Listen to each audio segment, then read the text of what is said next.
Alors être une femme CEO, c'est bien plus que créer une entreprise. C'est apprendre à évoluer dans un monde qui n'a pas été conçu pour nous. Et j'adapte un petit peu le micro. Alors moi, je suis entrepreneuse depuis plus de 14 ans, dans le secteur du sport, de la santé et du bien-être. Et il y a 3 ans à peu près, je suis allée à un très gros rendez-vous professionnel, où j'ai présenté donc notre application de fitness que j'ai cofondée avec mon mari. À cet entretien, j'avais en face de moi 2 hommes qui étaient à peu près d'une cinquantaine d'années. Ils étaient tous les 2 dans un costume bleu nuit, assez strict. Et dès le début de l'entretien, on m'a demandé tout de suite, «Excusez-moi, mademoiselle, bonjour, comment ça se fait que monsieur n'est pas là?»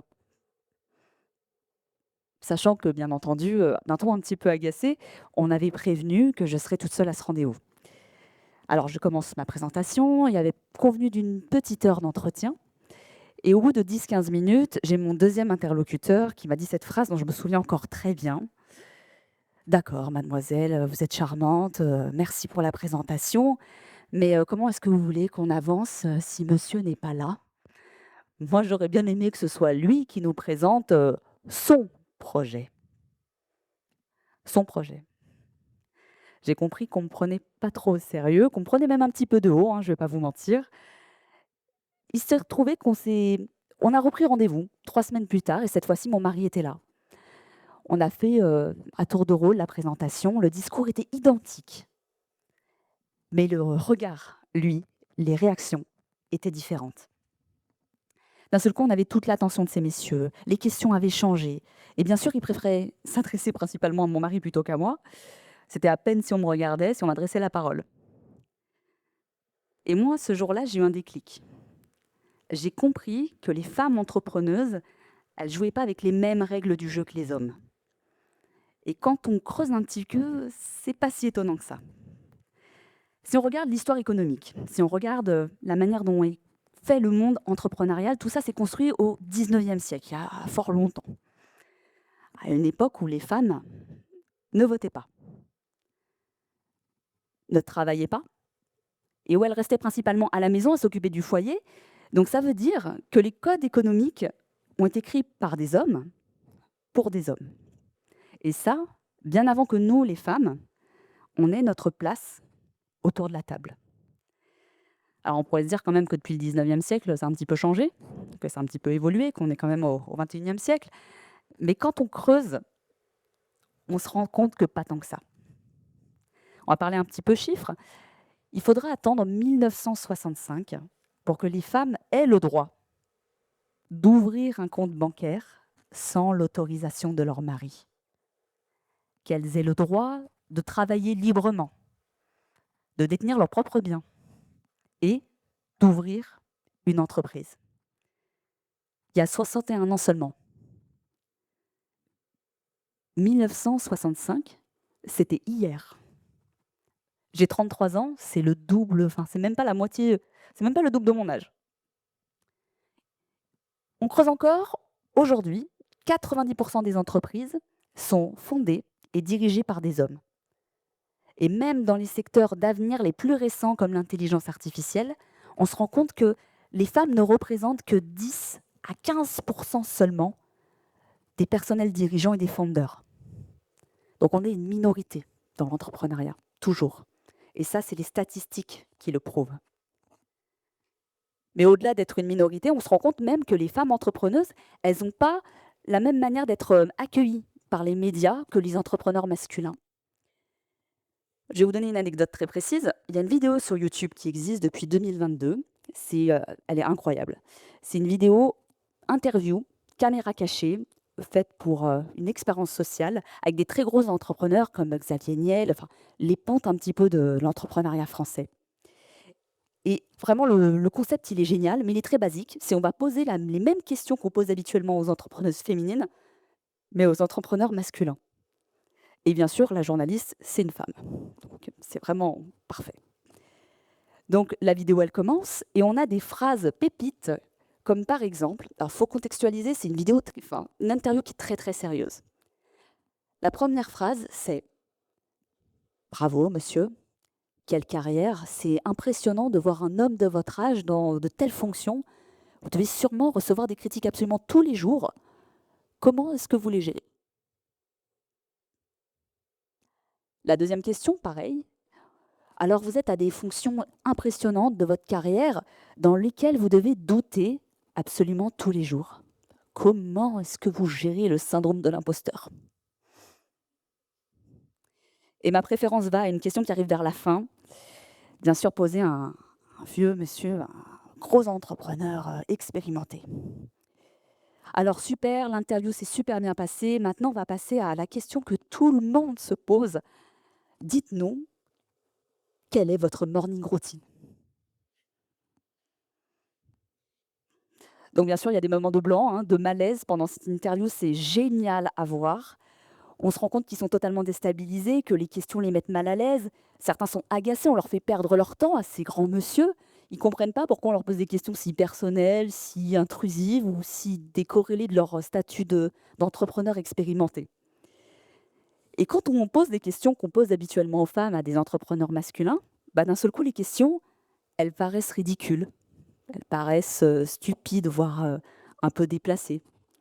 Et ça pointe du doigt quelque chose de très intéressant, et c'est pour ça que moi j'adore cette vidéo, c'est qu'on se rend compte qu'on ne va pas traiter les entrepreneurs masculins comme les entrepreneurs féminins. Quand un entrepreneur va dans les médias, on va lui parler de sujets comme l'économie, business plan, les chiffres, sa stratégie, sa vision. Quand une femme entrepreneuse va dans les médias, on va lui parler de son look, de ce qu'elle porte, de ce qu'elle aime manger, de sa morning routine, de sa maternité ou de sa potentielle maternité, paternité, parentalité, de sa charge mentale. C'est important la charge mentale chez les femmes, la santé mentale, hein, on en parle beaucoup. Quand un homme qui a réussi passe dans les médias, on va dire de lui que c'est un visionnaire, que c'est quelqu'un, c'est génie dans son domaine souvent. Quand une femme entrepreneuse qui a réussi passe dans les médias, on va essayer de savoir si sa famille est riche. On va essayer de savoir qui est son mari. Est-ce qu'il l'a aidée?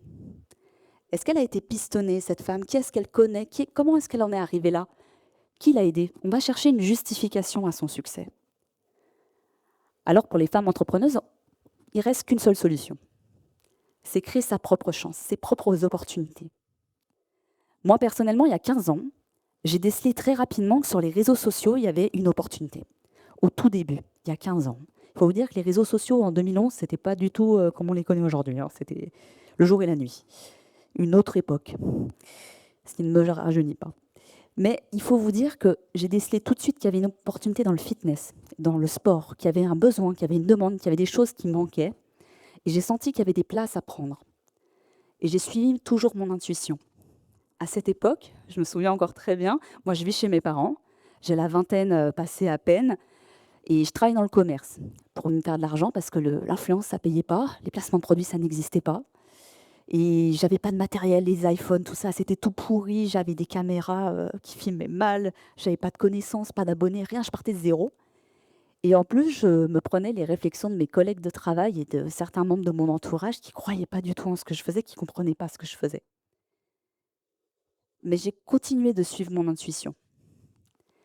Et c'est ce qui m'a permis d'être là aujourd'hui et d'avoir une communauté incroyable de plus de 2 millions d'abonnés sur les réseaux sociaux cumulés, qui a permis à ma boîte, mon entreprise, mon appli de fitness, en partant de zéro, d'avoir plus de 100 000 clients récurrents et 2 millions de téléchargements, sans aide, sans levée de fonds, sans connaissance, sans aide du milieu, en ayant uniquement utilisé comme levier l'opportunité que je me suis créée pendant 15 ans sur les réseaux par moi-même. Autre exemple, il y a un an, j'ai écouté un podcast d'un gros entrepreneur parce que voilà, ça me motive, j'adore, c'est dans l'air du temps. Et il y a un entrepreneur français qui m'a touchée. J'ai eu envie de le contacter pour lui parler de ce podcast. Je me suis fait voir, je me suis rendue visible auprès de cet entrepreneur, mais sans faire de demande particulière. On a échangé, il m'a remercié. Ça en est resté là, on a laissé couler cette discussion, ce premier contact. Cet entrepreneur, il m'a recontacté par hasard, 5-6 mois après, donc ça date de cette année, pour me parler d'un gros projet. Il cherchait un profil de femme pour rejoindre son board lors de son entreprise qui était un peu dans mon secteur, un peu lié à la longévité, à la santé. Et il a pensé à moi. Il s'est rappelé de cette conversation de cette femme qu'il avait contactée par rapport à son podcast. Et on a échangé ensemble sur ce projet. ce gros projet. Pour vous dire que c'est ça se rendre visible. C'est ça créer son opportunité. C'est savoir contacter les bonnes personnes au bon moment, de la bonne manière. Parce que si je ne l'avais pas contacté au culot, en vérité, il aurait peut-être jamais su que j'existe, millions d'abonnés ou pas. Il aurait peut-être jamais pensé à mon profil, il aurait sûrement peut-être préféré quelqu'un d'autre, quelqu'un qu'on lui aurait conseillé, quelqu'un qu'il aurait déjà vu de son côté, qu'il connaissait. Ça s'est passé comme ça. Ensuite, pour les femmes entrepreneuses, il reste un défi de taille.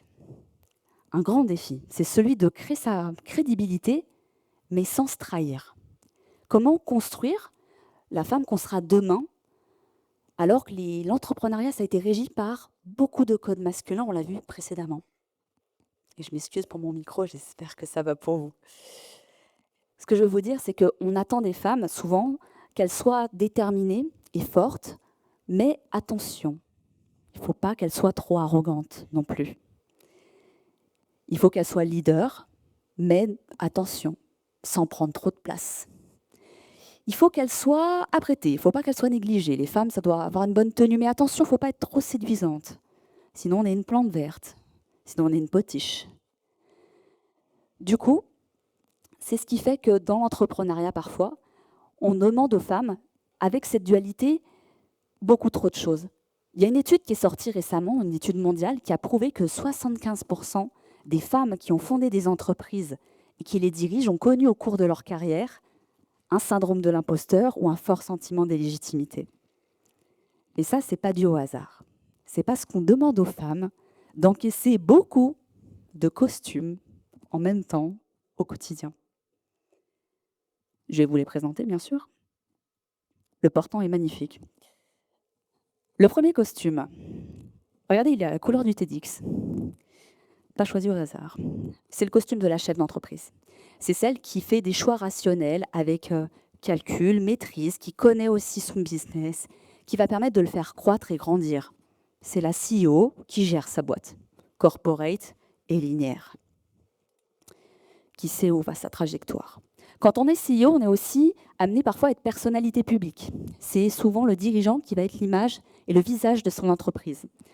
Quand on est une femme, personnalité publique, on n'a pas le droit à l'erreur.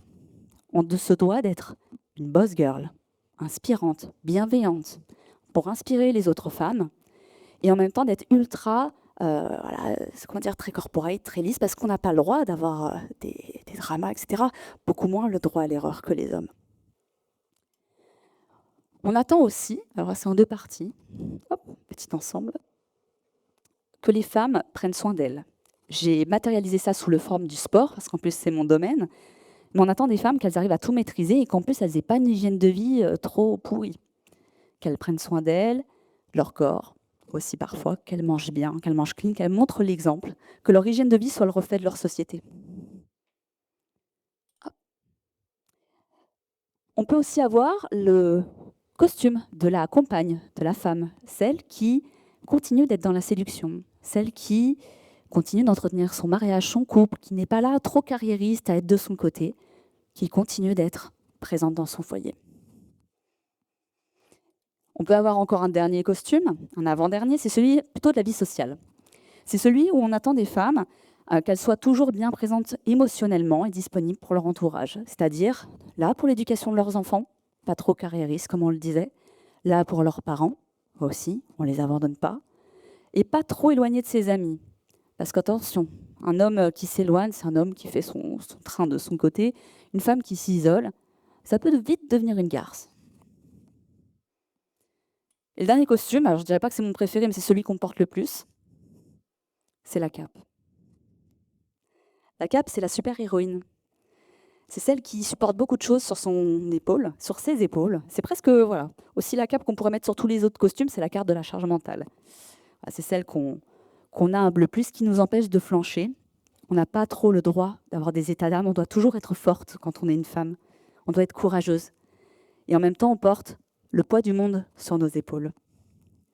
Et ce soir, moi, j'ai essayé de porter aussi un costume qui représente tout ça, mais à ma manière, qui me permet de l'incarner à ma façon, dans laquelle je me sens bien. Il faut vous dire que moi, passé un temps, je ne me suis pas sentie, même majoritairement, comme une CEO comme les autres. Parce qu'en plus, vous l'avez compris, moi, je suis assez artistique, D'ailleurs, je suis la directrice artistique dans mon entreprise. Et du coup, je ne me suis pas sentie comme tous les carcans qu'on essaye d'avoir. En plus de ça, j'ai une communauté sur les réseaux sociaux, j'ai une vie publique affichée, je me mets en scène, mes abonnés ont l'impression de me connaître intimement. Donc, je suis très loin de la caricature, si vous voulez, de la CEO, très corporate, très lisse, qui est discrète sur sa vie privée, sur sa personne. Du coup, à un moment donné de ma carrière, à moi, j'ai eu le sentiment qu'il fallait que je me change, que je sois différente. Parce que je me suis dit qu'il fallait peut-être être plus lisse pour réussir, pour me faire respecter, moi qui ai la double casquette entrepreneuse et influenceuse. Et surtout, c'est venu à un moment de ma carrière où j'ai commencé à beaucoup recruter. Aujourd'hui, on est plus de 40 pour l'application, alors qu'à la base, on n'était que 2, les founders. Quand j'ai commencé à structurer mes équipes, à monter des gros boards et à faire des grandes présentations de ma boîte. Du coup, ce qui s'est passé, c'est que j'ai commencé à porter des costumes plus sobres, plus stricts. Moi qui aime les couleurs, les paillettes, le glamour. J'ai commencé à avoir des coiffures beaucoup plus sobres, des maquillages plus discrets parce que je voulais casser le côté poupée. Je me suis aussi éloignée des réseaux sociaux. Je me suis mis à faire des tâches de mon entreprise où je pensais qu'on attendait de moi ma présence, ma force, mais où j'étais pas hyper pertinente. Et ça a eu pour résultat finalement de m'éloigner de ma zone de génie. J'ai perdu mon intuition, j'étais pas à ma place. Je me suis éloignée de ma communauté aussi. J'ai perdu pendant de nombreux mois, voire presque un an, des dizaines de milliers d'abonnés par mois. Et en plus de ça, je me sentais pas bien. Et surtout, la boîte n'a pas continué de grandir, n'a pas explosé en faisant ça. On ne nous a pas accordé plus de crédit à certaines grandes institutions. On nous a toujours regardé de la même manière. Et en plus de ça, la communauté diminuait, plus les résultats n'étaient pas au rendez-vous. Alors j'ai fait machine arrière. Au bout d'un certain nombre de mois, une belle année, je suis revenue dans la lumière. J'ai retrouvé ma zone de génie. Je suis retournée là où j'étais ultra pertinente pour mon entreprise et où je me sentais alignée, où j'ai retrouvé de l'intuition. J'ai retrouvé le lien avec ma communauté. Ça a relancé la machine. J'ai structuré différemment. Pendant 12 mois, 12 longs, très longs mois, on a structuré différemment. Et vous savez ce qui s'est passé? Ça a continué de marcher.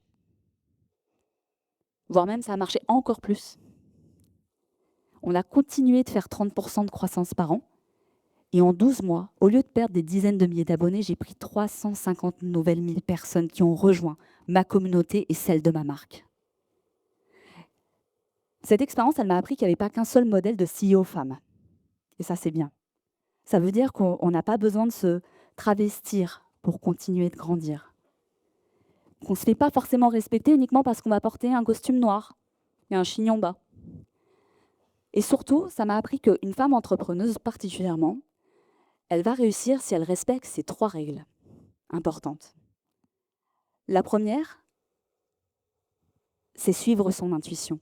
Arriver à déceler la niche dans laquelle nous, on a du potentiel, parce qu'on en a, et y aller. La deuxième, c'est créer ses opportunités. C'est continuer même quand les portes justement se ferment devant nos yeux, nous claquonner, et continuer même quand on ne veut pas encore miser sur nous. La troisième, c'est créer sa propre légitimité. Ça veut dire qu'on va aller faire les preuves avec les résultats. On va faire nos preuves avec les résultats. Ça veut dire aussi que les chiffres, eux, ne mentent pas. Et qu'à un moment donné, on ne pourra pas nous éviter. Alors, mesdames, et messieurs aussi, pour ne pas vous exclure non plus, retenez bien ceci. Préparez-vous. Parce que si vous voulez ce que vous n'avez jamais eu, il va falloir faire ce que vous n'avez jamais fait. Merci.